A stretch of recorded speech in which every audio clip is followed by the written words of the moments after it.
Bonjour à tous. Eh bien, prenons un moment aujourd'hui pour lire et méditer un passage du livre du ciel de Luisa Picaretta. Au nom du Père qui me crée, du Fils qui me sauve et du Saint-Esprit qui me sanctifie. Amen. Jésus, nous nous immergeons en toi, dans ta divine volonté. Nous nous unissons à toi, nous nous unissons à ta divinité, à ton humanité, à ta volonté. Nous nous identifions à toi, nous nous consumons en toi, adorable vie, nous perdons le rien, le néant que nous sommes, nous fusionnons nos volontés dans la tienne, nous te faisons, doux Jésus, l'offrande de nos volontés pour que tu t'en serves comme champ d'action, comme terrain de jeu, que tu poursuives ton œuvre de création dans nos cœurs, nous nous perdons en toi, nous nous abandonnons entre tes bras à la manière de tout petit, de nouveau-né, et comme tous les jours, nous te serrons fort contre nos cœurs, dans nos bras, et d'une seule voix, nous voulons te dire que nous t'aimons. Nous voulons, Seigneur, t'adorer, te louer, te bénir, te glorifier, t'honorer, te remercier, t'embrasser, nous jeter à tes pieds, te serrer, le tout avec ta volonté à toi, au nom de tous tes enfants, de toutes les générations. Nous voulons également te dire que tu es important pour nous, que tu es notre roi, notre amour, notre bien, notre tout, notre chéri, notre vie, notre respiration. Nous voulons te dire que nous avons besoin de toi et nous voulons t'accueillir également au nom de tous en chacun de nos cœurs pour que tu puisses t'y établir définitivement avec ta maman, avec ton Père, avec l'Esprit Saint, avec tout. Viens Seigneur Jésus, nous te voulons l'acteur de chacun de nos actes. Nous voulons juste t'accompagner. Nous voulons que tous nos actes soient faits par toi et deviennent par là même des actes divins, éternel, rempli de l'infini avec cette portée intemporelle, universelle, magnifique. Ces actes, ces vies divines t'amenant une gloire parfaite, un amour parfait, une adoration parfaite. Oui Seigneur, nous voulons vraiment tous devenir ces petites sources de joie, ces petites sources de réjouissance pour toi. Aussi, nous te demandons de purifier nos cœurs, de les ennoblir, de les sanctifier, d'y retirer tout ce qui te déplaît, tout ce qui te chagrine, tout ce qui résulte de nos volontés propres. Tout ce qui est ni toi, ni de toi, ni pour toi, enlève Seigneur. Viens brûler toutes ces mauvaises choses, ces mauvaises ronces et recrée en chacun de nos cœurs l'espace nécessaire pour que ta divine volonté puisse y sentir bien, qu'elle puisse s'y déployer, qu'elle puisse y avoir son empire, sa souveraineté, qu'elle puisse agir, opérer, œuvrer librement à partir de chacune de nos humanités. Jésus, comme tous les jours, nous te donnons tout ce qui forme nos vies. Nous te remettons nos faiblesses, nos misères, nos chutes, nos pensées, nos affections, nos émotions, bien sûr notre volonté. On te remet tout ce qui forme nos vies pour que tu te serves de tout comme fondation pour établir ton royaume en nos cœurs. Oui Seigneur, investis-nous complètement de ta présence, remplis-nous de ton amour, de ton Esprit Saint. Sers-toi de chacun de nous comme de bons instruments entre tes mains. Oui, nous voulons être ces instruments de paix, de justice, d'amour, de miséricorde. Et nous voulons travailler, voilà, par nos petits mouvements, par nos petits actes, nous voulons travailler à l'avènement de ton royaume. Nous savons bien qu'à chaque fois que nous nous unissons à toi, eh bien Jésus, des âmes se disposent et reviennent dans tes bras. Des milliers d'âmes reviennent à toi, t'aiment, se repentent, retournent à l'église, d'autres qui découvrent les écrits du ciel ou qui vont les mettre en pratique, etc. Donc à chaque fois qu'on fait un acte, on travaille à l'embellissement des générations humaines. Et Jésus, tu avais dit à Louisa, à chaque fois que tu fais un acte, eh bien dis-toi bien que c'est un nouvel enfant qui rentre dans le royaume de la divine volonté. Donc tu travailles vraiment à peupler mon royaume. C'est absolument magnifique, puisque chaque acte est comme un nouveau chemin, une nouvelle voie, un nouvel accès, une nouvelle porte, une nouvelle clé, autant de termes que Jésus a utilisés pour montrer que nous allons nous enfoncer plus profondément par nos actes dans cette mer de lumière, mais d'autres personnes vont pouvoir également emprunter ces chemins. Donc on forme ces chemins pour faciliter l'accès pour les autres, que les autres puissent revenir à Jésus plus facilement, revenir dans les bras du Père, revenir dans la maison de l'Éternel. Alors Jésus, vraiment, nous te remercions et nous te demandons de vivre en nous. Vraiment, c'est ce que nous voulons. Nous voulons que nos corps soient comme des humanités de surcroît pour toi, que nous soyons comme ces guenilles vivantes te cachant à l'œuvre en nous. Voilà, que chacun de nos actes soit comme un petit voile cachant une vie divine. Voilà, c'est ce que vraiment nous souhaitons. Aussi, eh bien, viens vivre en nous et sers-toi de nos mains, Seigneur, utilise-les, sanctifie chacun de nos actes, viens marcher dans chacun de nos pas et divinise-les, viens parler à travers nos lèvres, viens respirer dans toutes nos respirations, regarder à travers nos yeux, écouter à travers nos oreilles, penser à travers chacune de nos pensées, viens faire circuler notre sang, viens faire fonctionner nos organes, viens faire palpiter nos cœurs, qu'ils palpitent à l'unisson avec ton Sacré-Cœur et qu'à chacun de ces battements, tout comme à chacun de nos micro-mouvements, inconscients, conscients, extérieurs, intérieurs, voilà, que tu puisses recevoir par chacun de ces mouvements, eh bien, l'amour le plus parfait, l'adoration la plus parfaite, les louanges, les bénédictions les plus parfaites, au nom de tous. Oui, Seigneur, nous voulons nous offrir à toi en âme réparatrice et te donner continuellement eh bien, ce que les autres auraient dû te donner. Tu nous l'as dit il y a quelques jours. À chaque fois que vous faites un acte dans la divine volonté, vous mangez dans la divine volonté, par exemple, en fait, vous réparez pour toutes les âmes qui ont mangé dans leur volonté propre, qui ont mangé sans penser à moi, qui ne m'ont pas glorifié, qui ne se sont pas unis à moi quand ils se sont alimentés. Vous marchez, eh bien, dans la divine volonté, vous allez réparer pour tous les pas qui ne marchent pas vers moi, tous les pas qui n'ont pas été faits dans ma volonté. Vous allez penser dans la divine volonté, eh bien, vous allez réparer pour toutes les pensées déconnectées de la Sainte Trinité, toutes les pensées plongées dans les choses de la terre. Donc tout ce que vous allez faire en union avec moi, eh bien, va vraiment servir de réparation pour vos frères et sœurs. C'est ce que nous voulons, Seigneur, te donner à chaque instant la gloire que tu aurais dû recevoir de tes enfants si c'était conformé à tes grâces, si étaient devenus tous des saints.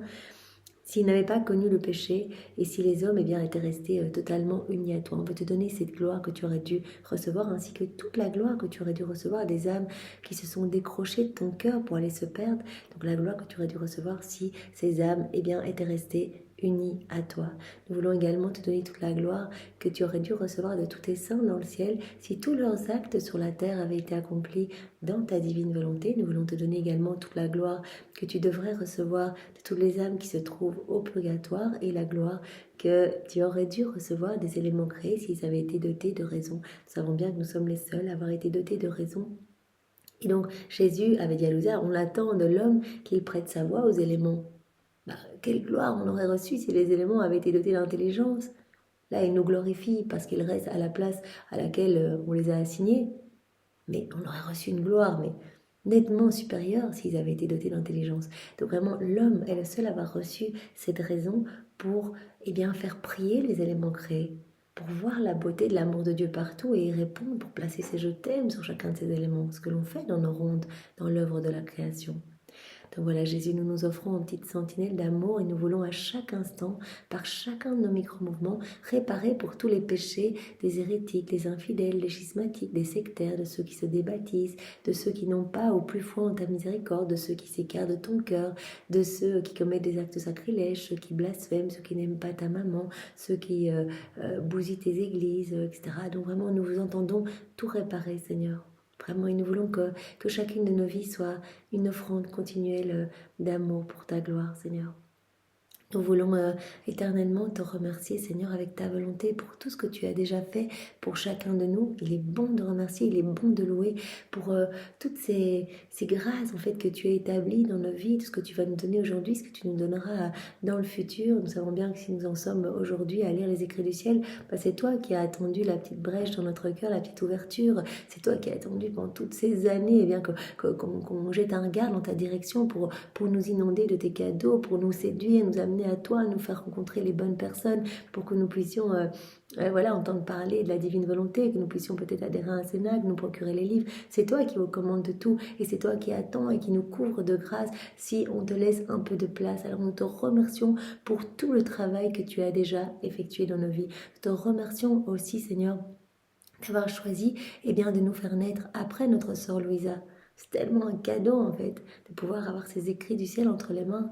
Voilà, tes saints, ils ont été le plus loin qu'ils pouvaient dans la sainteté, vraiment en se conformant eh bien, à ce que ton humanité faisait. En fait, il regardait ce que ton humanité faisait. Et Saint François a regardé eh bien, que tu vivais très simplement avec juste une tunique, que tu n'avais pas d'endroit où te reposer, etc.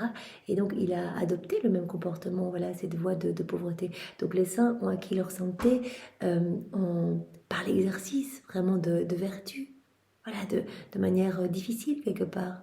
Nous, tout nous est donné sur un plateau d'or. Tu viens avec ces écrits du ciel. On est là avec nos petites âmes misérables, vraiment immergées dans le péché. Et puis on reçoit ces écrits du ciel dans les mains.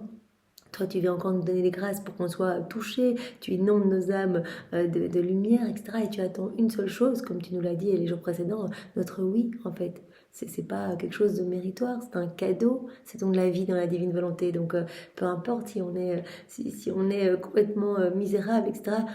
Toi, en fait, notre misère t'attire quelque part. Et tu nous tends les bras. Et tout ce que tu nous demandes, c'est qu'on ait confiance en toi. Qu'on te dit, Jésus, je m'abandonne entre tes mains, je te donne mon oui, je te laisse agir dans ma vie, je te laisse prendre les rênes de ma vie, les commandes de ma vie, je te laisse tout faire en moi. Je veux que ce soit toi qui brûle d'amour à travers mon humanité. Tu nous demandes juste cela et puis nous faire nos petits actes tout au long de la journée. T'appeler dans nos petits actes usuels du quotidien. Tu ne demandes pas des choses extraordinaires, tu ne demandes pas de faire des miracles, etc. Tu dis chaque acte qui est fait dans la divine volonté, c'est un prodige. C'est le miracle des miracles, c'est plus grand que si on guérissait un paralysé, etc.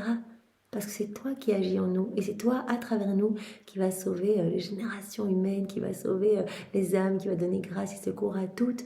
Gloire pour tous les saints, les bienheureux, nouvelle béatitude, nouvelle joie pour tout le ciel, rafraîchissement pour les âmes du purgatoire, et voilà, tout ce qui est distribué, toute la beauté des actes qui sont accomplis dans la divine volonté.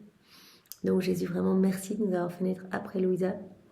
Nous sommes vraiment ces ouvriers de la dernière heure. Voilà, on fait rien du tout, on est là et on te donne nos oui, et toi tu t'occupes de notre purification, tu t'occupes de nous faire grandir à ta ressemblance en cette sainteté divine. Alors vraiment nous te bénissons, Seigneur. Nous sommes si heureux d'être tes enfants et si heureux de tous ces secrets que tu nous révèles et qui nous font grandir en amour et en intimité avec toi. Nous voulons encore et toujours, Jésus, et bien te remercier pour ta miséricorde infinie qui moi personnellement me bouleverse. Voilà, quelles que soient nos fautes, en fait, tu nous attends. Voilà, tu nous attends toujours, le pardon à la main. Tu l'as dit à Loïsa, mais qu'est-ce que mes enfants font? En fait, je suis là et je les attends. Moi c'est rien, on prend tous les péchés réunis de toutes les âmes et ça ne formera qu'une petite goutte noire, finalement, immergée dans la mer de ma lumière. C'est rien du tout. Et même, chaque péché que vous m'amenez, vous glorifiez ma miséricorde. Il ne faut pas faire exprès de pécher, mais voilà, à chaque fois que vous revenez, en fait, c'est que vous avez foi en ma miséricorde. Je vous attends, je brûle d'amour, je suis pris de compassion, je me jette dans vos bras, je vous prends dans les miens, je vous étreins et je vous recouvre des plus beaux joyaux du ciel. C'est ce qui se passe quand on va se confesser. C'est tellement bouleversant et nous, on se dit, mais c'est gênant d'aller avouer ses péchés, etc. au prêtre. C'est Jésus qui est derrière le prêtre, c'est Jésus qui nous accueille et c'est Jésus qui vient profondément nous serrer contre son cœur et à travers nous, en fait, il répand son amour en nous purifiant, en nous donnant eh bien, ce pardon total. Ce sont les générations humaines qui sont purifiées. C'est ça qui est tellement beau. On va se confesser et en fait, comme on est une famille, on est tous des membres, eh bien en fait, tous vont pouvoir profiter de cette purification. Et quand on le fait dans la divine volonté, vous imaginez, Jésus, je viens te demander pardon au nom de tous. Je viens me confesser au nom de tous. Je viens me mettre à genoux au nom de tous et j'accueille cette absolution au nom de tous et je fais ma pénitence au nom de tous. Vous imaginez bien les bienfaits apportés dans les cœurs et l'apaisement de la justice divine. Alors Seigneur, merci, merci pour tout. Merci également pour Maman Marie. On est toujours ce mois qui lui est consacré, ce mois de mai.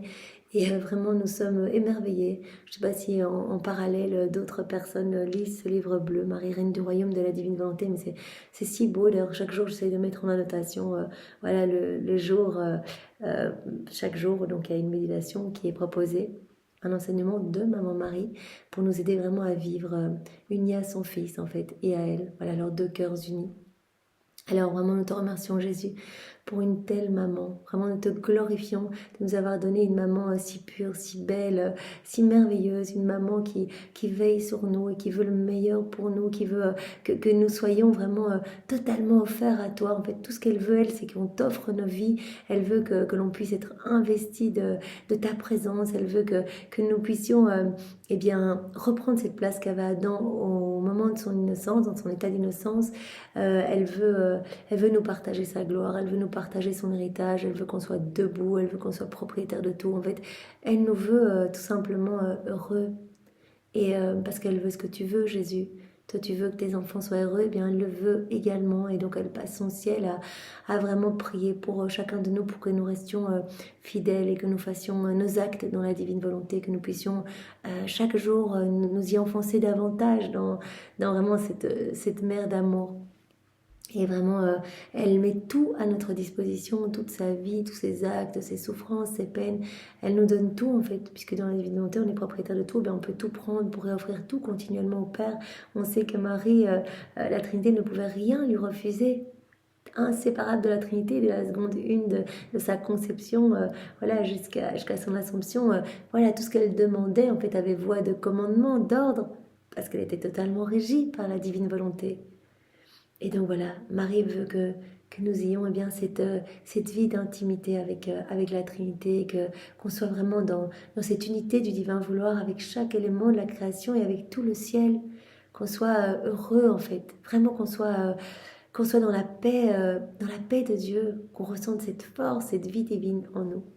Alors merci Jésus de nous l'avoir donné et nous voulons greffer nos cœurs entre vos deux cœurs, nous voulons nous unir à vos deux cœurs unis, nous ne voulons plus jamais faire un pas loin de vous et maman, nous te demandons que tes mains soient vraiment les douces chaînes qui nous attachent continuellement à vos deux cœurs.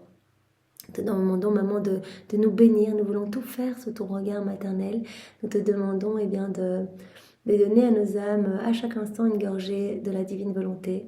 Nous te demandons de nous enfermer dans ton cœur pour faire de nous eh bien, les propriétés de la divine volonté. Nous te demandons aussi, maman, de venir pleurer sur chacune de nos âmes ou de déverser tes larmes sur nos âmes pour que celles-ci soient nettoyées eh bien, de tout ce qui résulte de nos volontés propres.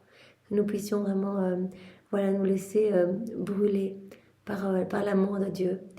Nous te demandons aussi, maman, de donner à nos âmes le baiser de paix de la divine volonté et de nous garder toujours avec toi.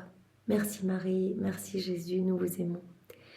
Jésus, prépare chacun de nous maintenant pour que nous puissions accueillir cette vérité que tu veux nous donner aujourd'hui, que nous puissions la comprendre, que nous puissions l'accueillir avec ta sagesse, ta compréhension à toi. Seigneur Jésus, viens nous donner ton cœur, qu'il y ait cet échange de cœur, enveloppe-nous de ta lumière et viens toi-même accueillir ces mots bénis en nous, les réceptionner, les graver en lettres d'or dans toutes nos cellules, que nous puissions y penser continuellement, non seulement toute cette journée-ci, mais les jours prochains, voilà, que cela puisse opérer vraiment un gros travail en profondeur et que nous puissions mettre ces vérités que tu nous donnes en pratique pour qu'elles deviennent vivantes en nous. C'est vraiment cela que tu nous demandes, de prendre le temps de mastiquer, de digérer chacune de ces vérités pour qu'elles puissent vraiment, voilà, qu'elles puissent porter du fruit en nous. Parce que dans chaque vérité, tu nous donnes quelque chose. Il y a un bien dans chaque vérité. En fait, et si nous accueillons cette vérité, eh bien, tu vas nous donner le bien contenu dans cette vérité. Quand on médite bien disposé, uni à toi, voilà, si tu nous parles de l'obéissance, tu places dans notre cœur la semence de l'obéissance. C'est très intéressant de se dire chaque jour, de quoi Jésus me parle aujourd'hui? Qu'est-ce qu'il veut me donner? L'humilité, super, merci, j'accueille Seigneur cette semence de l'humilité et voilà, je veux relire continuellement tous ces passages relatifs pour que tu fasses grandir cette semence en moi. Ah, merci Seigneur, tu me parles aujourd'hui de la divine science, de la divine spontanéité, voilà, de la beauté de l'âme qui s'illumine quand elle vit dans la divine volonté, tu me donnes en même temps. C'est très très beau, quand on est disposé, on reçoit tout. Quand on s'unit à Jésus, on reçoit tout. Alors Seigneur, merci et envoie sur chacun de nous ton Esprit Saint, que ce moment fait en union avec toi puisse avoir des retombées dans tous les cœurs. Viens Esprit Saint, viens par la puissante intercession du cœur immaculé de Marie, ton épouse bien-aimée. Viens Esprit Saint, viens Par la puissante intercession du cœur immaculé de Marie, ton épouse bien-aimée, viens esprit d'amour, esprit de feu, esprit de force, esprit de paix, viens nous saisir, viens nous embraser, viens nous bousculer, viens par la puissante intercession du cœur immaculé de Marie, ton épouse bien-aimée.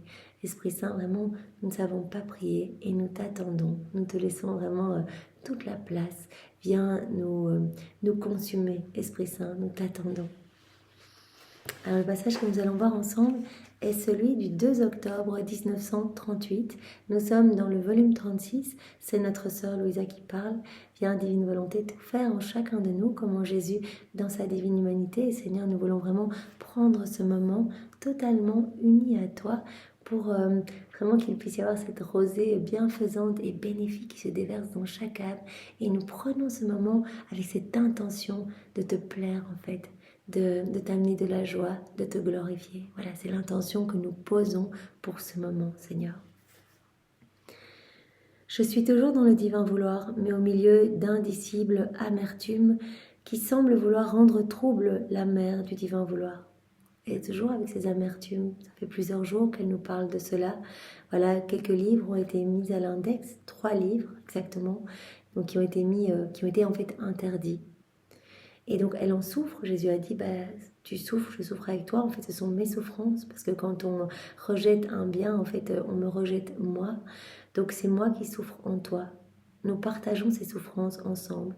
Et Jésus avait dit à Louisa, vis cette condamnation de mes livres, cette condamnation que tu as reçue, vis cette condamnation unie à ma condamnation à mort, la 3e et ultime condamnation à mort par Pilate. Unis-la à la mienne. Et je te donnerai les mérites de ma condamnation. Et je te donnerai tous les biens qui ont résulté de cette condamnation. C'est-à-dire, j'ai été crucifiée, et puis ma mort a appelé ma résurrection. Et donc, par ma résurrection, tous les hommes ont été rappelés à la vie avec tous les biens que je voulais donner aux hommes, et bien, ont comme ressuscité pour eux. Donc, je vais te donner tous ces mérites-là. Je vais te donner... Quand tu unis tes souffrances aux miennes, tes souffrances vont porter les fruits de mes souffrances rédemptrices. Cette condamnation va porter les fruits de ma triple condamnation. Voilà. Et je te donnerai donc vraiment tous les biens attachés à cette condamnation à mort. Et donc, à travers ton cœur, cela va rejaillir dans tous les cœurs, en fait. Fait un acte dans la divine volonté, on s'unit à Jésus, on va recevoir comme une douche de lumière et cela va rejaillir et tous vont pouvoir profiter, toutes les âmes vont pouvoir recevoir quelque chose. Donc là, elle est toujours avec cette amertume, ces amertumes. Mais cette mer du fiat forme ses vagues, sa mer me recouvre et me cache, elle adoucit mes amertumes, me redonne de la force et me fait continuer la route dans sa volonté.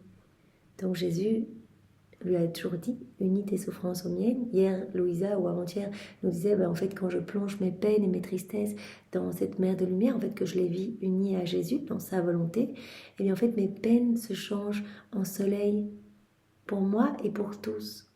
Donc, cela amène des bienfaits pour toutes les âmes. Et ici, elle nous dit, quand je m'immerge dans la divine volonté et que je vis ces amertumes dans la divine volonté, en fait, la divine volonté adoucit mes amertumes. Elle me cache, elle me recouvre dans ces vagues de lumière. Elle me redonne de la force. Et en fait, elle réduit à rien mes peines. Voilà, donc il n'y a pas la place pour le trouble, etc. dans la divine volonté. Quand on s'immerge dans cette mer, Jésus nous a dit, en fait, vous allez acquérir vraiment... vous allez ressentir ma paix s'installer, ma force, etc. Et le trouble, en fait, va se dissiper. Et comme Louisa le ressent, mes amertumes sont réduites à rien quand je m'immerge dans cette mer de lumière. Je sens vraiment la douceur de la divine volonté. Tout comme Jésus, qui nous expliquait que toute sa vie n'a été qu'indicible souffrance, comme nous le savons, 34 années de torture, de souffrance imposée par sa divinité à son humanité pour refaire toutes nos vies dans la divine volonté. Voilà, des clous de feu, des épines de feu, tout ça à l'intérieur, tout ce qui se passe à l'intérieur de Jésus. Et Jésus nous a dit hier ou avant-hier que chacune de ces peines était toujours accompagnée de mers de joie, de bonheur, de paix.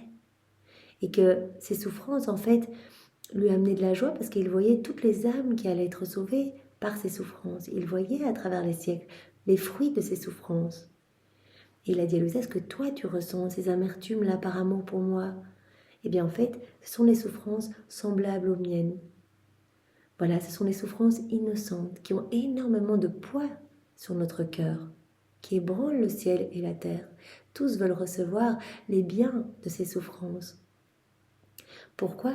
Parce que toi aussi, tu ne regardes pas la souffrance en tant que telle, mais tu me regardes moi. Tu regardes, voilà ce que ces souffrances vont produire. Quand on souffre de quelque chose, Seigneur, je te l'offre pour les âmes du purgatoire. Je t'offre cette souffrance que je ressens d'entendre des personnes discuter à la messe et vraiment arriver mal disposées. Je t'offre cette souffrance pour leur conversion et la conversion de tous mes frères à travers les siècles. Donc ça, ce sont les souffrances innocentes. Et donc, Louisa, elle se rend compte que, voilà, quand elle s'immerge dans la divine volonté, mais c'est pour nous qu'elle le dit, quand elle s'immerge dans la divine volonté, en fait, ses peines et ses amertumes disparaissent. Et comme cette mer de joie, en fait, de douceur qui l'inonde. Donc, ayons ce réflexe de tout vivre avec Jésus, qui va nous donner vraiment sa force, qui va nous donner sa paix, qui va nous donner sa constance, son immutabilité, il va nous donner son tempérament même. Voilà, la puissance de la mère du fiat est telle qu'elle réduit à rien mes amertumes pour en faire surgir sa vie pleine de douceur, de beauté, de majesté. On s'immerge dans cette mer, et bien en fait, nos tristesses, comme dit Louisa ici, sont réduites vraiment à rien. Et la divine volonté va venir faire surgir en nous sa vie de douceur, de beauté, de joie, de majesté. Et moi, j'adore la divine volonté, je la remercie et je la prie de ne jamais me laisser seule et abandonnée. Voilà, nous te prions également, nous unissons nos prières à celles de Louisa. Ne nous laisse jamais, Seigneur, soude notre cœur à ton cœur, ne permet même pas qu'il y ait un souffle d'écart entre nous, ne permet même pas une seule respiration, nous ne voulons même plus une respiration si ce n'est toi qui la respires en nous. Enchaîne-nous, Jésus, enchaîne-nous à ton cœur avec les douces chaînes de ton amour, que vraiment rien ni personne ne puisse nous éloigner de toi, Seigneur. C'est vraiment notre prière. Nous voulons vivre sans volonté propre, nous voulons te donner notre cœur, qu'à la place de notre cœur, il y ait ta divine volonté, Seigneur, pleinement à l'œuvre, pleinement opérante en nous. Et Jésus, répétant sa petite visite, me dit, « Ma bonne fille, courage, si tu te tourmentes, tu vas perdre la force de toujours vivre dans mon vouloir. Si tu te tourmentes tout le temps, ben, tu n'auras peut-être pas ce réflexe de vivre toujours dans mon vouloir. » Jésus l'avait dit à Louisa dans une des heures de sa passion, il avait dit en fait dans une des réflexions, en fait, quand tu sens le trouble en toi, c'est que, voilà, tu n'es plus complètement dans mes bras. Et donc, viens vite, reviens vite. Et ça, Jésus nous le disait à nous qui ne sommes pas encore immergés dans la divine volonté, immergés tout le temps, on a encore tout le temps les sorties dans nos volontés propres. Reviens vite, parce que si tu attends trop longtemps, voilà, si tu attends et que tu laisses le trouble t'envahir, en fait, les démons vont te tourner autour de leurs doigts. Tu n'arriveras plus à revenir. Mais si tu viens tout de suite en disant, voilà, Jésus, je ressens ça, je reviens dans tes bras, je me plonge dans ton cœur, je me plonge à nouveau dans ton divin vouloir et je te remets tout, Seigneur, je m'abandonne à toi. Je veux tout vivre uni à toi, Seigneur. Et bien directement, Jésus dit, eh bien, le trouble que tu vas m'amener en venant te jeter dans mes bras, je vais le consumer dans le feu de mon amour. C'est rien du tout. Je vais vraiment directement... voilà, le brûler par les flammes de ma tendresse. Mais si tu attends, ça risque voilà, de prendre de plus en plus d'ampleur, en fait, ce trouble. Parce que les démons vont en profiter pour faire grandir tes inquiétudes, etc. Et tu n'arriveras plus à revenir aussi facilement. Si tu te tourmentes, tu vas perdre la force de toujours vivre dans mon vouloir. Donc, tout de suite, aie ce réflexe de venir te rejeter dans mes bras, de me prendre dans tes bras et dire, pardon, Jésus, là j'ai ça comme émotion, je te la remets, je m'abandonne à toi, je te fais confiance. Ne fais même pas attention à ce qu'ils peuvent dire et faire. Donc là, Jésus dit à Louisa, voilà, laisse tomber, voilà, ils ont mis ces 3 livres-là à l'index, mais ne t'inquiète pas, de toute façon, c'est moi le gardien de ces vérités. Ce sont comme mes enfants, ce sont des vies divines que j'ai sorties de mon sein paternel, j'y tiens plus que tout. Jésus nous avait dit, dans l'enseignement précédent, il avait dit, mais moi j'ai mis 50 ans à former cette nouvelle création, toutes ces vérités que je te donne, c'est la nouvelle création, une création parlante, donc vraiment toutes ces vérités forment de nouveaux soleils parlants, de nouveaux cieux, mon amour débordant. J'ai mis 50 ans à former cette nouvelle création. On dit que la création, vous voyez autour de vous, en 6 fiat, En 6 jours, c'était fait. Donc j'y tiens vraiment, j'y ai mis tout mon cœur. Je veux que ce royaume se forme et il se formera. C'est quelque chose qui a été établi d'autorité divine. Donc ne te trouble pas. Ne prête pas attention à ce qu'ils peuvent dire et faire. Moi, je me ferai le gardien de ces vérités. Jésus nous l'a déjà dit, ça, les jours précédents. C'est moi-même qui vais veiller sur mes enfants quelque part. Chaque vérité est une partie de moi. J'ai béni chacun de ces mots. Un autre passage où Jésus embrassait tous les livres et il disait mais je les aime, ces écrits. C'est mon œuvre. Vraiment, c'est par ces écrits que les âmes vont revenir à moi, ils vont devenir saintes de manière divine, etc., vont me glorifier parfaitement, vont m'aimer parfaitement, etc. C'est par ces connaissances qu'elles vont avoir cette soif de s'unir à moi continuellement. Donc ne prête pas attention à ce qu'ils font, ils mettent à l'index, etc. Prête pas attention à cela. Notre victoire, c'est qu'ils ne peuvent pas nous empêcher de faire ce que nous voulons. De toute façon, ils ne peuvent pas m'empêcher de parler, ils ne peuvent pas t'empêcher d'écouter. Par conséquent, je peux te parler de mon divin vouloir, toi tu peux m'écouter. Aucun pouvoir ne peut s'opposer à nous. Ce que je te dis concernant mon vouloir n'est rien d'autre que l'application de notre décret pris de toute éternité dans le consistoire de notre sacro-sainte Trinité. Donc Jésus dit, de toute façon, que notre vouloir et son royaume sur la terre, c'est quelque chose qu'on a décidé de toute éternité. C'est un décret divin qui a été établi de tout temps dans le consistoire de la très sainte Trinité.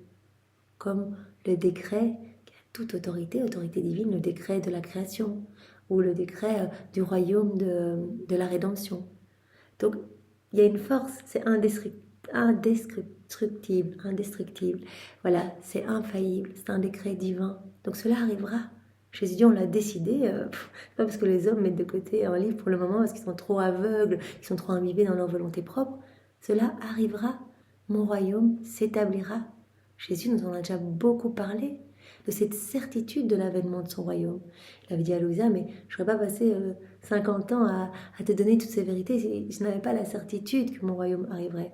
Parce que moi, quand je donne une vérité, c'est que j'ai vu à travers les siècles que cette vérité allait produire du fruit.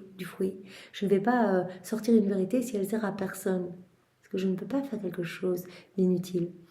Et puis, si j'ai enseigné la prière du Notre Père à mes apôtres, eh bien, c'est une autre certitude qui nous montre que mon royaume arrivera. Parce que les générations entières répètent cette prière, même parfois mécaniquement, sans vraiment comprendre ce qu'ils demandent, l'avènement du royaume. Mais voilà, des milliards de personnes qui répètent cette prière. Eh bien, cela touche le cœur de mon Père. Donc, je n'aurais pas enseigné cette prière si notre royaume ne devait pas arriver. On l'a décidé, c'est un décret infaillible. Il a été décidé de toute éternité. Donc ne t'inquiète pas, ne te préoccupe pas si à droite à gauche on vient critiquer ses écrits, qu'on ne les comprend pas, qu'on les met de côté, etc. De toute façon, je m'occupe de ces écrits, je m'occupe de ce qui est sorti de moi et mon royaume s'établira. Donc personne ne peut nous empêcher de moi de parler et toi d'écouter, alors continuons, allons de l'avant, comme Jésus le disait au dernier enseignement qu'il nous a donné, dans son dernier enseignement. Aucun pouvoir ne peut s'opposer à nous. Ce que je te dis concernant mon vouloir n'est rien d'autre que l'application de notre décret pris de toute éternité. Que mon vouloir doit avoir son royaume sur la terre. Voilà, décret d'ordre divin. Et nos décrets sont infaillibles. Personne ne peut s'opposer à leur application. Donc, tout ce que je te dis, c'est l'application de notre décret. Tout comme la création et la rédemption furent décrétées, le royaume de notre volonté sur la terre, c'est notre décret. Par conséquent, pour appliquer notre décret, je devais manifester les bienfaits qui sont dans le royaume de notre volonté, ses qualités, ses beautés et ses merveilles. C'est la raison pour laquelle je devais autant te parler, pour pouvoir appliquer ce décret. Donc toutes ces vérités, c'est l'application de ce décret divin, ce décret qui a été pris de toute éternité par la Trinité. Donc voilà, pour appliquer ce décret, eh bien Jésus dit, je devais te donner toutes ces vérités. Je devais te parler de la beauté de la vie dans la divine volonté, de l'âme qui s'illumine, qui devient si sainte, etc. quand elle s'unit à nous. Je devais te parler des bienfaits qui sont dans le royaume de la divine volonté. Je devais te parler de ses qualités, de ses beautés, de ses merveilles. Pour en arriver à cela, pour que notre royaume s'établisse, que l'homme accueille nos vérités, soit disposé à les accueillir. Je voulais gagner l'homme par l'amour. Moi, je voulais que cela se fasse, voilà, que les hommes accueillent tout naturellement mes vérités et soient remplis de joie et d'amour et se laissent travailler par mes mains divines. Mais la méchanceté humaine m'en empêche. Et donc j'utiliserai alors la justice. Jésus dit, bah, de toute façon, on utilisera tous les moyens pour que notre royaume s'établisse. Voilà, si l'homme est trop froid, trop indifférent, trop fermé, trop aveugle finalement, eh bien, notre justice divine va s'exercer. On balayera la face de la terre. Donc il y aura cette purification pour que l'homme puisse se disposer. Je vais balayer la terre, je vais la débarrasser des créatures malfaisantes qui, telles des plantes vénéneuses, empoisonnent les plantes innocentes. Lorsque j'aurai tout purifié, mes vérités trouveront la voie pour donner aux survivants la vie, le baume et la paix que contiennent mes vérités. Donc pour que mes vérités puissent être accueillies, qu'elles trouvent la voie pour donner le bien qu'elles contiennent, pour apporter la paix, pour apporter la vie qu'elles contiennent, il faut que les cœurs soient ouverts. Et on aurait aimé que cela se fasse naturellement, mais les hommes sont trop froids, trop fermés. Donc pour que mes vérités trouvent leur voie, puissent donner leur baiser de paix aux créatures, et que mes vérités puissent régner, je vais exercer ma justice divine. Et donc je vais balayer la face de la terre. Voilà, mes vérités donneront aux survivants le baiser de paix, et pour la confusion de celles qui ne les ont pas crues, qui les ont même condamnées, mes vérités régneront. Et j'aurai mon royaume sur la terre, afin que ma volonté soit faite sur la terre comme au ciel. Aussi, je te le répète, ne changeons rien, continuons ce que nous faisons et nous chanterons victoire. Donc voilà tout ce que Jésus nous a dit ici. Ne t'inquiète pas, Louisa, déjà unis toutes tes peines aux miennes, etc. Pourquoi tes peines portent les fruits de mes peines à moi lors de mon passage sur la terre, tu vas devenir lumière. Et puis, si tu t'unis à moi, en fait, tu auras ma force, tu auras ma paix, etc. Et tout va être accompagné vraiment de ces mers de joie et de bonheur. Et continuons. Voilà, Jésus nous dit à Louisa, continuons, parce que de toute façon, c'est une décision qui a été prise par nous. L'avènement du royaume de la divine volonté, donc cela arrivera. Ce sont des décrets infaillibles, il n'y a personne qui pourrait les mettre de côté ou quoi que ce soit. Cela se passera. Voilà, cela se passera, même si on doit passer par cette purification de la terre. Donc par cette purification, par ce grand balayement de la surface de la terre, les vérités vont pouvoir trouver leur voie pour donner la vie, le bien qu'elles contiennent, pour pouvoir donner le baume et la paix qu'elles contiennent, pour pouvoir donner ce baiser de paix aux âmes. Et elles régneront. Donc j'aurai mon royaume sur la terre, donc ne changeons rien, continuons ce que nous faisons et nous chanterons victoire. Les personnes qui mettent de côté tes vérités, elles iront leur chemin où elles se couvriront de confusion et de honte. Elles connaîtront le sort de l'aveugle qui ne croyait pas à la lumière du soleil parce qu'il ne la voyait pas. Elles resteront dans leur aveuglement. Toutes les personnes qui se plongent dans les écrits du ciel mais de manière mal disposée, elles sont aveuglées en fait. Jésus nous avait parlé hier, il nous avait donné cet exemple, une fleur qui n'est pas arrosée. En fait, si elle n'est pas arrosée, comme une âme qui n'est pas arrosée par la vie de la divine volonté, en fait, va être comme cette fleur. Si elle est exposée au soleil et qu'elle n'est pas arrosée, elle va se dessécher, elle va mourir, elle va être comme brûlée. Il y a une âme qui n'est pas arrosée par la vie de la divine volonté et qui est exposée au soleil brûlant de toutes ses vérités, chaque vérité comme un soleil étincelant, elle ne comprendra pas, elle sera complètement brûlée. Et Jésus dit, non seulement elles vont percevoir ce qu'on veut donner dans ces vérités, mais elles vont être aveuglées, elles ne les comprendront pas, mais elles vont aussi, comme ce qui se passe aujourd'hui dans dans la période de Louisa, elles vont même combattre ces vérités. Voilà, donc ces personnes qui remettent en question, elles resteront dans leur aveuglement. Mais celles qui voient la lumière, celles qui croient, seront heureuses. Celles qui s'unissent à moi, celles qui accueillent mes vérités, elles seront heureuses. Elles se réjouiront dans les bienfaits de la lumière pour leur plus grande joie. Dans les bienfaits de la lumière, elles se réjouiront, elles se laisseront transformer par mes mains divines, nous dit Jésus. Voilà, je vais les travailler, je vais créer en elles, je vais m'amuser, et elles deviendront belles et saintes. Jésus garda le silence et mon pauvre esprit était attristé à cause des nombreux et horribles maux dont la terre est et sera investie. C'est à ce moment que la reine souveraine s'est fait voir. Ses yeux étaient rouges d'avoir tant pleuré. Quelle douleur de voir pleurer ma céleste maman. Et dans les larmes, avec son accent maternel et une indescriptible tendresse, elle me dit. Donc Louisa, elle voit Jésus qui est très triste, qui est affligé par tous les maux qui, à cette époque-là, on est entre deux guerres, tous les maux qui touchent la terre et tous les maux qui vont encore tomber, en fait, tous les châtiments qui vont se déployer sur la terre. Voilà, la terre va être investie de tous ces maux. Et donc, elle voit Jésus terriblement triste, en fait, qui est contraint d'exercer sa justice, en fait. Comme Jésus nous l'a déjà dit tellement de fois, je veux donner mon amour, moi je suis tout amour, c'est ma nature d'aimer, je veux pouvoir vous inonder de mon amour. Quand je ne peux pas donner mon amour facilement, eh bien mon amour sort d'une autre façon, sous forme de châtiment. Là, je veux donner mon amour, je veux que la face de la terre soit renouvelée, je veux que les hommes soient beaux, soient saints, etc. Je ne peux pas le faire facilement parce que tous les cœurs sont fermés. Je voudrais que mon royaume s'établisse dans chaque cœur, que les hommes soient propriétaires de tout. Je ne peux pas le faire facilement.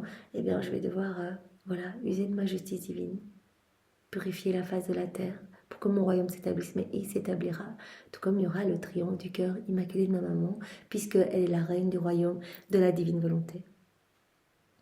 Donc elle voit Jésus triste en fait de devoir exercer sa justice divine. Et elle voit mon mari qui est vraiment les yeux tout rouges en fait d'avoir tant pleuré.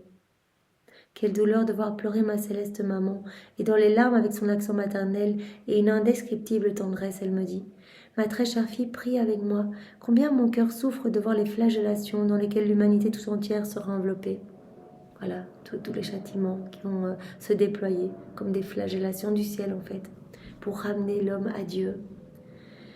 Quelle tristesse de voir ces flagellations et de voir l'inconstance des chefs. Ils disent une chose aujourd'hui et demain son contraire. L'inconstance qui marque tout ce qu'on fait dans notre volonté propre. Et vraiment, Jésus a dit quand une âme vit dans sa volonté propre, elle n'est qu'inconstance en fait. On acquiert cette constance, cette fermeté quand on s'unit à Dieu. On acquiert en fait sa constance à lui, sa fermeté à lui, sa force à lui.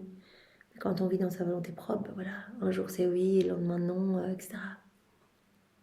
Quelle tristesse de voir l'inconstance des chefs. Ils disent une chose aujourd'hui et demain son contraire. Ils jettent le peuple dans une mer de souffrance et même de sang. Mes pauvres enfants, prie ma fille, ne me laisse pas seule dans ma mer de souffrance.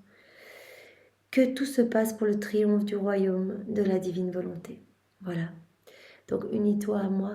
Voilà, ma mari qui dit ça à Louisa, unis-toi à moi. Je souffre en fait de voir mes enfants qui vont être châtiés, mes enfants qui sont si aveugles et qui se déconnectent complètement de mon fils, qui ne veulent pas l'accueillir, et puis de voir tellement la volonté humaine à l'œuvre, par exemple dans le chef des dirigeants, qui changent tout le temps la vie et qui plongent finalement le peuple dans des mers de souffrance et même de sang.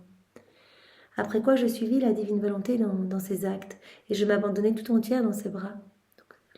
Elle reprend ses rondes, voilà ce qu'elle fait du matin au soir, du soir au matin. Elle suit les actes de la divine volonté, elle tient compagnie à la divine volonté, elle unit ses actes, donc ces petits je t'aime, je t'adore, je te loue, etc. Elle unit ses actes à ceux de la divine volonté pour que ses actes à elle et ceux de la divine volonté ne fassent qu'un. Qu'elle place son amour partout, dans l'œuvre de la création, dans l'œuvre de la rédemption et dans les sacrements. Partout, elle place son amour en réponse à l'amour de Dieu, puisque tout est manifestation de l'amour de Dieu, tout est manifestation de sa tendresse. On est bombardé de ces je t'aime dans le vent, dans les vagues, dans la diversité des végétaux, des minéraux, des espèces animales. Tout nous dit que Dieu nous aime. Tout est comme un baiser du Père pour nous. Nous sommes appelés à continuellement répondre à cet amour. Et l'âme qui vit dans la divine volonté, nous a déjà dit Jésus, est dans cette parfaite réciprocité d'amour avec nous et elle va le faire au nom de tous. C'est ce que Louisa s'apprête à faire, donc elle repart dans ses rondes. Mon doux Jésus poursuivit en disant: ma fille, lorsque la créature entre dans notre volonté pour la faire sienne, l'âme fait sienne notre volonté et nous faisons nôtre celle de la créature. Quand on se plonge dans cette mer de lumière, pour méditer comme maintenant, pour faire une ronde, pour faire notre vaisselle, on s'immerge dans la divine volonté, même pour dormir, pour faire tous nos petits actes. Jésus dit en fait, il y a directement cet échange de vie. On accueille en fait ce cadeau comme si c'était le plus grand martyr qui soit en fait. C'est comme si l'âme nous donnait tout et chaque fois on accueille comme si c'était un nouveau cadeau de toute l'offrande de sa vie.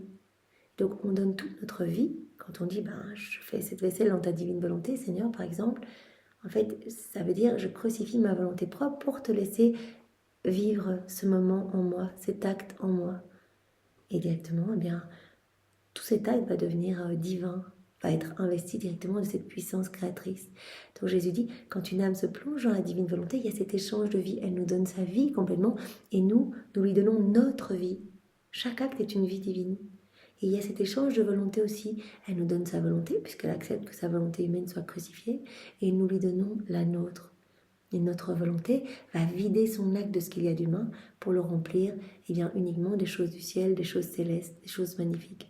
L'acte va être rempli déjà de l'infini, déjà confirmé, ne devra plus être refait au purgatoire. En tout ce que fait l'âme, si elle aime, si elle adore, si elle travaille, si elle souffre, si elle prie, notre vouloir forme la semence divine dans ses actes. Directement, en fait, quand on fait un acte dans la divine volonté, que ce soit, comme Jésus dit ici, aimer, adorer, prier, se moucher, enfin même nos petits actes, se brosser les dents, les petits actes du quotidien, si elle souffre, si elle prie, etc., directement, la divine volonté va former sa vie dans notre acte. Directement, va former cette semence divine dans notre acte. Combien l'âme grandit en beauté, en fraîcheur et en sainteté. Chaque acte va servir de nourriture pour alimenter la vie de Jésus en nous, la vie du divin vouloir, cette vie de sainteté, cette vie de lumière, cette vie d'amour. Chaque petit acte va servir d'aliment. Chaque acte est une petite vie divine qui va servir à alimenter cette grande vie divine en nous, la vie même de notre Sauveur, de notre bien, de Jésus. Et donc on grandit forcément, acte après acte, on grandit en beauté, en sainteté, en lumière, en fraîcheur, etc. Notre âme, se voit nettoyer des choses de la terre. Chaque acte, c'est comme si on donnait l'autorisation à Jésus de retirer quelque chose d'humain de notre âme pour y placer quelque chose du ciel. Donc Jésus vient décaper notre âme, vient retirer ces mauvaises choses et il place des belles choses à la place. Donc on devient de plus en plus saint. Jésus disait, pas étonnant que dans la divine volonté, l'âme puisse acquérir en une journée un niveau de sainteté plus important que si elle avait essayé toute seule sans moi pendant 100 ans, par l'exercice de vertu, etc.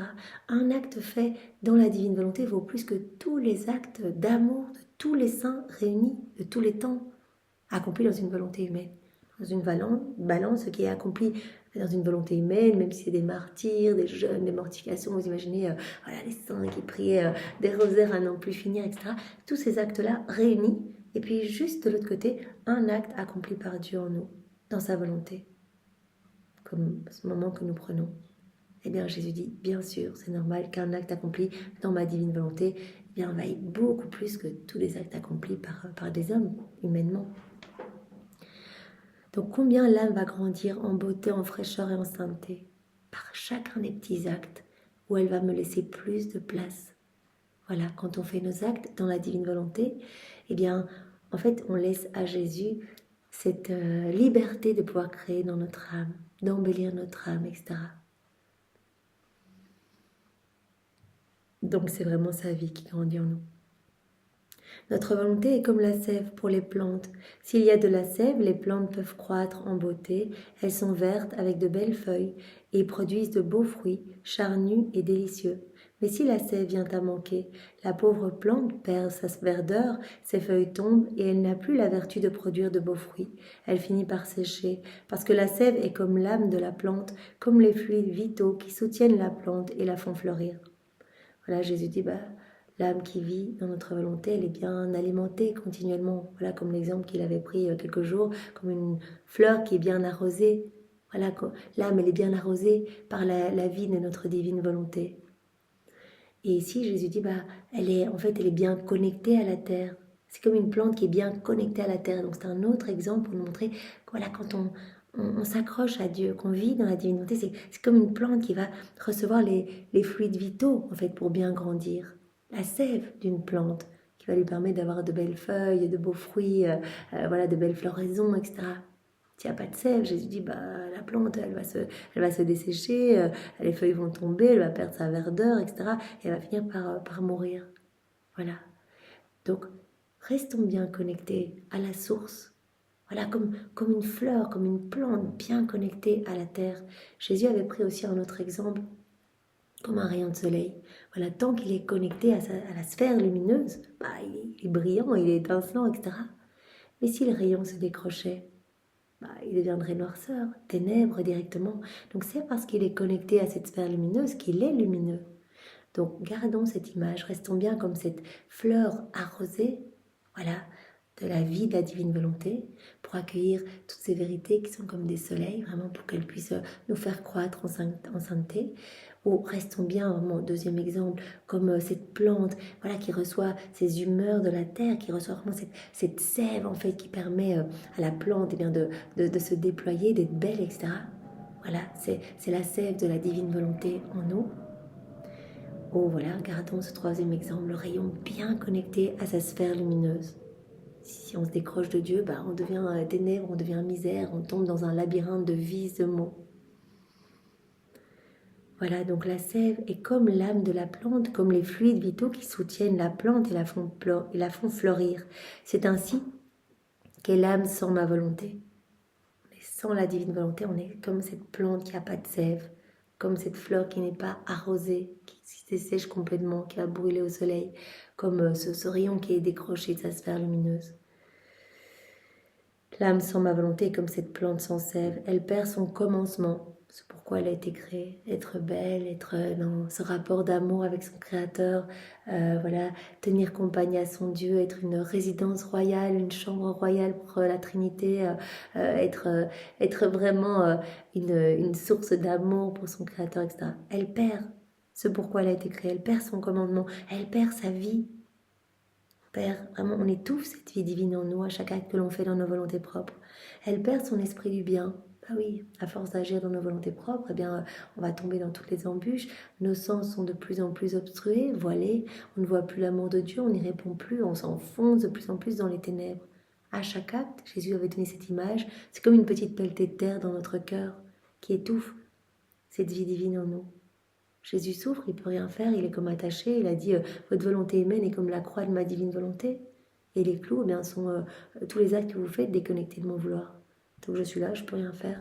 Je suis obligée de vous regarder misérable, en haillons, malheureux, triste, en burn-out, etc. Et je suis contrainte de donner juste des petites miettes finalement. Je ne peux pas donner plus. Parce que je ne peux pas faire en vous tout ce que je voudrais faire.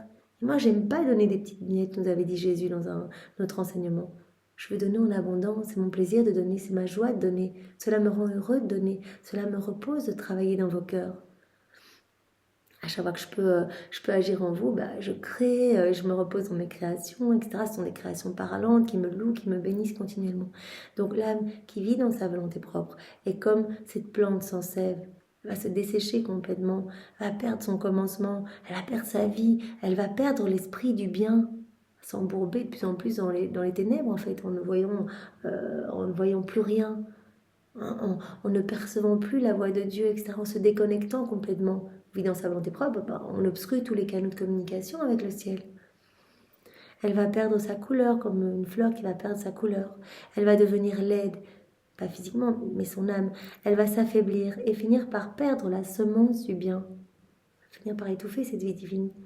Et Jésus le disait, voilà, comme un corps sans vie commence à se putréfier, sentir mauvais, une âme sans ma vie divine commence aussi à sentir mauvais. Et dit, moi je suis là, mais je suis intoxiquée. Hein. Quand vous m'avez jeté, quand les Juifs m'ont jeté dans le Cédron, ces égouts de la ville, en fait, j'ai accepté d'être jetée. Et cela représente tous les cœurs, en fait, gorgés de leur volonté propre. Les âmes aussi mal disposées qui me reçoivent, et je suis contrainte de descendre dans ces cœurs. Et voilà, donc des âmes nauséabondes en fait dans cette puanteur, parce qu'on est tous cette vie divine en nous. Donc non seulement on est malheureux, on plonge dans un abîme de maux, d'insécurité, etc. On n'est pas unis avec le ciel et avec les éléments créés. On est perdu de la création. Et en plus, voilà, on va perdre toute semence du bien. Jésus ne pourra pas nous donner les grâces qu'il veut nous donner. Il ne pourra pas faire en nous ce qu'il souhaite. On va perdre toute la semence du bien. Si tu savais quelle compassion je peux ressentir pour l'âme qui vit sans ma volonté, je pourrais l'appeler mes douloureuses scènes de création. Jésus avait parlé pour les âmes qui vivent dans leur volonté propre, les vagabonds de la création, les voleuses de toute la création, parce que tout a été fait pour l'âme vivant dans la divine volonté. Donc toutes les âmes qui se servent des éléments pour leur satisfaction personnelle. Moi, Jésus dit, ce sont comme des usurpatrices. Et ici, Jésus dit, on pourrait les appeler les douloureuses scènes de ma création. Voilà, ma création, elle est belle, elle est régie par la divine volonté, chaque élément se laisse régir. Mon amour est manifesté partout, tout manifeste ma puissance, ma beauté, voilà, mon immensité. Il suffit de regarder autour de vous, voilà, le ciel, c'est vraiment, c'est mon immutabilité, il y a mon humilité dans l'eau, dans la terre, ma pureté dans l'eau, etc. Donc tout est vraiment manifestation de ma grandeur. Et l'homme qu'on a créé pour être le chef-d'œuvre de la création, on a fait toute la création pour l'homme, pour que l'homme soit heureux et se rappelle continuellement notre amour et réponde à notre amour. Et l'homme qui devait être cette beauté, qui devait être comme un petit Dieu, qui devait nous ressembler, nous tenir compagnie, être l'exutoire de notre amour, être le réceptacle de notre tendresse. Mais l'homme, sans nous, est juste affreux. Il est tout défiguré, il est faible, voilà, il est laid, il n'a pas l'esprit du bien, etc.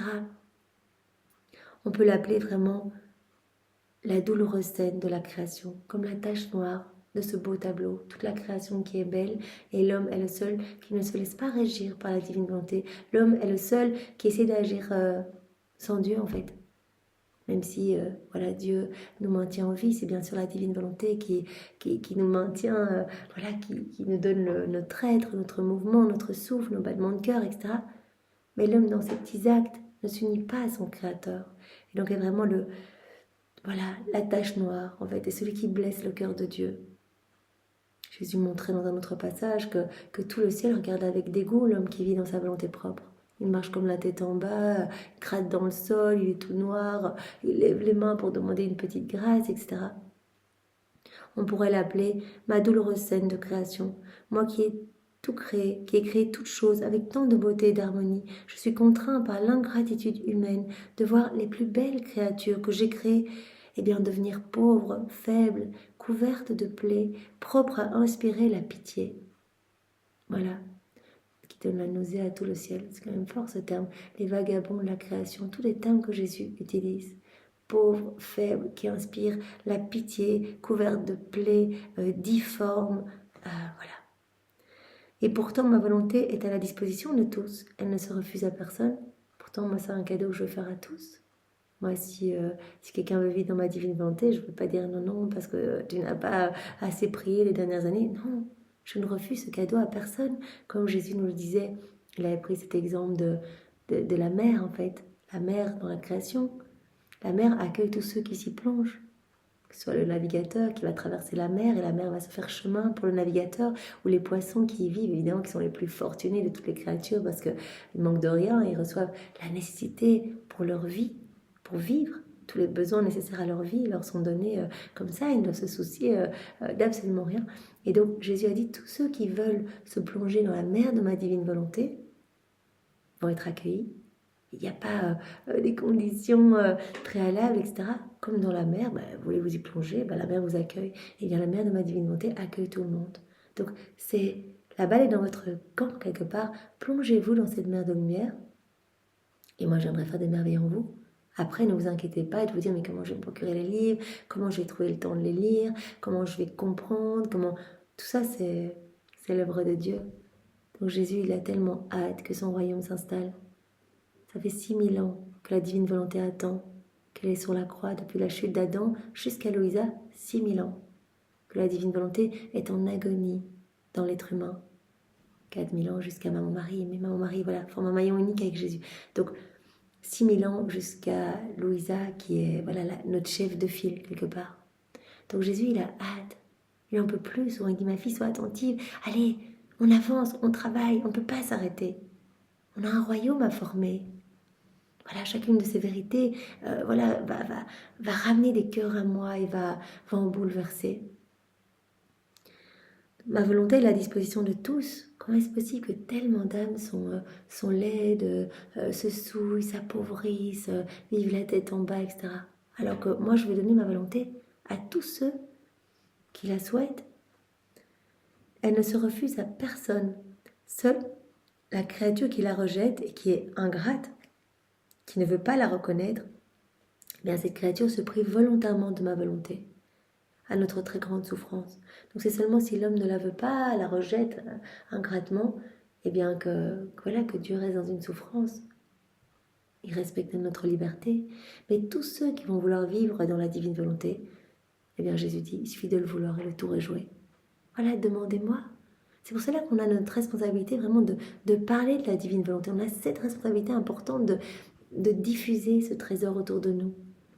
Voilà, que des âmes puissent, de leur dire que c'est pour tout le monde, que c'est merveilleux, que ça va changer notre vie, qu'on va goûter, en vivant dans la divine volonté, que ces âmes vont goûter aux joies du ciel, être citoyennes de la patrie céleste, faire partie de cette milice du ciel, qu'elles vont être les chéries de toute la cour céleste, des saints, les âmes préférées de la Vierge Marie, les âmes favorites de la grâce, de la Trinité, qu'elles seront unies à chaque élément créé. Et c'est vrai, je crois qu'on a tous pu expérimenter, alors qu'on en est tout à fait qu'au début, on a l'impression comme ça que les animaux se rapprochent un peu de nous. Voilà, les petits écureuils, les petits oiseaux qui se rapprochent, etc. Voilà. Et petit à petit, en fait, comme c'est Jésus qui prend de plus en plus de place en nous, eh bien, ces œuvres créatrices reconnaissent sa puissance, en fait, reconnaissent sa lumière et son amour à travers nous. La divine volonté les régit, et ils vont reconnaître dans l'âme qui vit dans la divine volonté, cette même divine volonté qui est à l'œuvre, qui est opérante. Donc Jésus dit bien, c'est pour tous. Donc c'est si triste de voir les créatures malheureuses, alors que c'est un cadeau qu'on veut faire à tous. Donc c'est vraiment ceux qui volontairement ne veulent pas, eh bien, qui vont s'en priver et qui vont causer notre souffrance. Donc pour récapituler, eh bien, ce bel enseignement que Jésus nous a donné, donc il nous a vraiment dit de plonger toutes nos souffrances, d'être toujours immergé dans sa volonté pour vivre tout ce que nous avons à vivre, même des situations plus difficiles, même voilà, des petits troubles, des petites préoccupations, parce que la divine volonté va venir nous envahir en fait de cette mer de paix. Jésus va nous donner vraiment sa force, etc. Et nos amertumes vont être réduites à rien. Donc vraiment, nous allons retrouver le calme, etc. Immergeant en Jésus. Donc si nous ressentons de l'énervement, etc., directement Jésus, je viens dans tes bras, je reviens dans les bras de ma Mère éternelle, la divine volonté, je m'abandonne à toi, Seigneur, je te fais confiance, je t'aime, merci de m'autoriser à vivre cette situation qui me paraît un petit peu difficile à vivre, mais je sais qu'avec toi, voilà, c'est pour ma sanctification.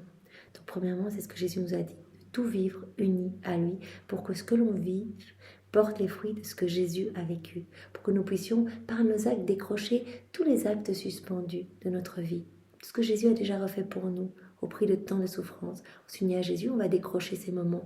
Et donc, notre vie va être magnifique et sainte. Alors, Jésus nous a dit aussi, à travers Louisa, voilà, ma divine volonté, ce royaume établi sur la terre, c'est un décret d'ordre divin. Donc c'est un décret infaillible, tout comme le décret de la création et de la rédemption. Donc cela se passera. Donc il a dit à Louisa, on continue, on avance, même si des personnes tournent ça en dérision, on avance. Donc à nous, Jésus nous dit, on avance. Le royaume va s'établir.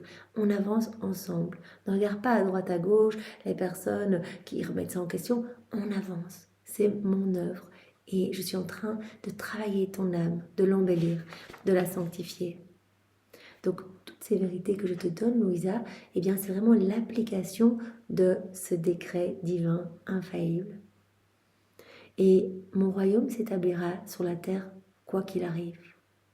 Et pour en arriver à l'avènement de mon royaume, nous allons devoir passer par une purification, un grand balayage de la surface de la terre, pour que mes vérités puissent trouver leur voie et donner la vie, la paix, le bien qu'elles contiennent aux hommes, qu'elles puissent donner le baiser de la paix aux hommes, qu'elles puissent régner. Donc Jésus nous dit bien, voilà, et les âmes qui vont les accueillir, eh bien, seront heureuses et se réjouiront dans les bienfaits de cette lumière merveilleuse. Alors Louisa, elle a vu Jésus et Marie assez tristes par cette période de purification qui va arriver, en fait, cette flagellation, cette justice divine qui va devoir s'exercer pour que la terre soit purifiée, que l'homme puisse se disposer à vivre dans la divine volonté. Alors, je rappelle, j'ouvre la parenthèse, que quand on fait nos actes, on apaise la justice divine. Voilà, la justice, voilà, elle sort en fait quand l'amour n'est pas accueilli. Et quand l'âme vit dans la divine volonté, elle accueille l'amour de Dieu au nom de tous et elle y répond au nom de tous. Donc on apaise la justice divine par les souffrances innocentes aussi, comme Jésus nous l'a dit hier. On apaise la justice divine. Donc la purification eh bien, sera moins violente par nos actes, puisque par nos actes, les âmes trouvent le chemin pour revenir au cœur du Père, trouvent les grâces nécessaires pour se repentir, etc. Et d'autres découvrent ces vérités et les mettent en pratique. Donc il y a toujours moyen d'apaiser cette justice divine et cette grande purification qui est planifiée par nos actes. On peut contribuer vraiment à faire descendre plus vite ce royaume ici-bas. Par nos actes, c'est comme si nous payions une petite avance, une petite pièce de monnaie. Chacun de nos actes est une petite pièce portant cette effigie royale, cette empreinte trinitaire. On paye comme une avance pour acquérir ce royaume, pour faire descendre ce royaume ici-bas, dans notre cœur d'abord et puis dans tous les cœurs. Après, eh bien, Louisa, elle a fait ses actes dans la divine volonté, c'est ronde, elle est en train de faire cela. Et Jésus a dit, mais en fait, l'âme qui vit dans la divine volonté, elle est tellement belle. Chacun de ses actes, chacun de ses mouvements, chacune de ses prières, chacune de ses rondes, etc. Elle grandit en sainteté, en fraîcheur, en beauté. Et elle est vraiment bien alimentée par nos humeurs divines, en fait. Et c'est là que Jésus a pris la comparaison avec une âme qui vit dans sa volonté propre, et bien qui va faire des actes humains avec une toute petite portée. Et cette âme, en fait, n'est pas du tout alimentée par cette sève divine. Et donc va finir comme flétrie, affaiblie, sans force, n'aura pas l'esprit du bien. Elle n'aura pas, elle va perdre quelque part la semence de la lumière et du bien. Elle va être faible, elle va être couverte de plaies propres à inspirer la pitié. Voilà. Et Jésus a bien montré que ces âmes laides, appauvries, la tête en bas, qui vivent dans leur volonté propre, eh bien, Jésus veut leur donner aussi ce cadeau. C'est pas juste pour nous ici, c'est pour tout le monde. Et donc, c'est vraiment une grande souffrance pour la Trinité de voir que les hommes peuvent tous s'unir à leur Créateur et devenir beaux, en fait se sanctifier, mais que les hommes par choix eh bien, choisissent de tourner le dos à leur Créateur. Et donc c'est vraiment volontairement eh bien, qu'elles s'affaiblissent et qu'elles prennent le chemin du mal. Merci Seigneur, eh bien voilà, donne-nous cette grâce de pouvoir toujours rester dans ta volonté, de nous unir à toi, et tout ce que nous vivons, nous unir à toi. Donne-nous cette grâce de te faire confiance parce que, comme tu l'as dit sur la croix, tout est accompli. Oui Seigneur, tu as déjà tout accompli et ton royaume s'établira sur la terre. Donne-nous cette grâce de pouvoir t'aider. Vraiment pour accélérer sa venue par nos actes, par nos vies, par l'offrande de ce que nous sommes. Donne-nous la grâce de pouvoir continuellement apaiser ta justice divine. Donc en fait, donne-nous la grâce de rester toujours unis à toi et alimentés de cette sève céleste, Seigneur. Être vraiment de bons outils pour toi. Nous t'aimons Seigneur, sois béni et pour te remercier de ce bel enseignement, eh bien nous t'offrons la maternité de ta maman, nous t'offrons sa pureté, son immaculée conception. Nous te prenons dans nos bras et nous t'étreignons avec ses bras à elle, avec ses baisers à elle. Nous te cachons et t'enveloppons dans son manteau céleste et nous le faisons bien sûr au nom de tous tes enfants Seigneur.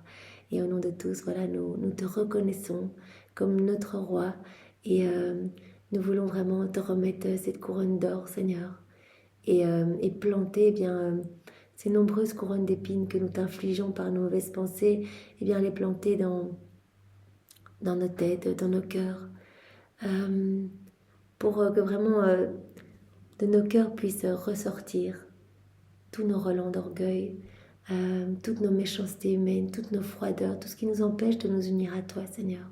Et nous voulons, comme tu l'as demandé à Louisa, laisser une épine au centre de chacun de nos cœurs pour t'instituer comme notre bien, notre amour, que rien d'autre ne puisse compter, Seigneur, que nos yeux ne puissent rester fixés que sur toi et que nous puissions avoir soif de ce cadeau de la vie dans la divine volonté. Oui, donne-nous cette soif, Seigneur, et donne-nous également la soif des âmes, ta soif, Seigneur, que nous puissions continuellement travailler de les ramener.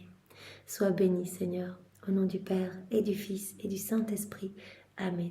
Passez une belle journée. Soyez tous bénis. Au revoir.